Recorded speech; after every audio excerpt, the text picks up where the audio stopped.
আদিয়াত তুবা দুই ভাই বোন। আদিয়াতের বয়স 5 বছর। স্বপ্ন বড় হয়ে পাইলট হওয়ার, কিন্তু প্রশ্ন হচ্ছে যেই বয়সে বড় বোনের সাথে খেলাধুলায় আর দুষ্টামিতে মেতে থাকার কথা, ঠিক সেই বয়সে কেনই বা ঠাঁই হলো বড় বোনের কোলে।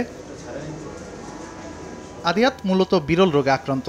দেশে এমন শতাধিক শিশু আক্রান্ত বিরল রোগ স্পাইনাল মাস্কুলার অ্যাট্রফি বা এসএমএতে। পেশির সঞ্চালনকে নিয়ন্ত্রণ করে যে মোটর নিউরন তা নষ্ট হওয়ায় জিনঘটিত এই বিরল রোগের কারণ।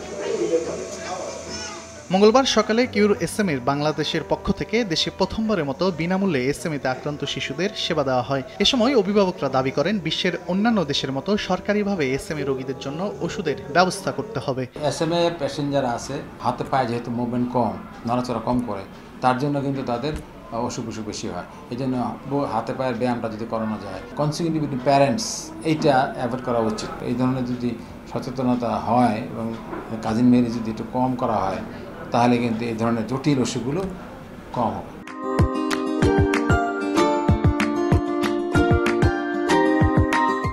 এটার একদম চিকিৎসা এরকম পাওয়া যাচ্ছে না এখনও। জিন থেরাপি এটা আছে, খুবই রেয়ার, 20-22 কোটি টাকা লাগে, এটা সবার জন্য সম্ভব না।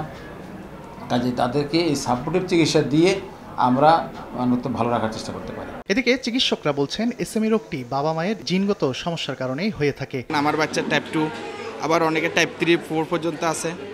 তাদেরকে চাইতেছি আমরা বাংলাদেশ সরকার যাতে এটাতে একটু নজর দেয় এবং বাংলাদেশের যে সমস্ত রোগীগুলো আছে, এসএমএ রোগীগুলো আছে, তাদের যাতে সুস্থ ট্রিটমেন্টের একটা ব্যবস্থা করে দিতে পারে। আমার বাচ্চার বয়স যখন 1 বছর, তখন আমি এটা মানে একটু অস্বাভাবিকতা লক্ষ্য করা যায়। তারপর থেকে ধীরে ধীরে সে হামাগুড়ি দিতে পারে না এবং সোফাতে সঠিকভাবে উঠতে পারে না।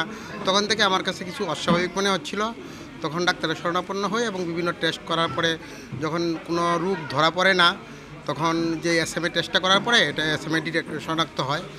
এরপর থেকে বিষয়টা যেহেতু এটা জানতে পারলাম যে এটা বিরল রোগ এবং এটা অনেক ব্যয়বহুল, যেটা আমাদের সাধ্যের ভিতরে না। এই চিকিৎসার অনেক ব্যয়বহুল খরচ, এজন্য বিদেশি কিছু সংস্থা আছে, সরকারের উচিত সেই সুবিধাগুলো নেওয়া এবং মানে চিকিৎসার ব্যয়টা খুবই কম করা উচিত, যাতে সকল বাবা মাই তার সন্তানকে সুস্থ করতে পারেন এই চিকিৎসাটা নিয়ে। দেশে এখন পর্যন্ত চিহ্নিত রোগীর সংখ্যা 165 জনেরও বেশি।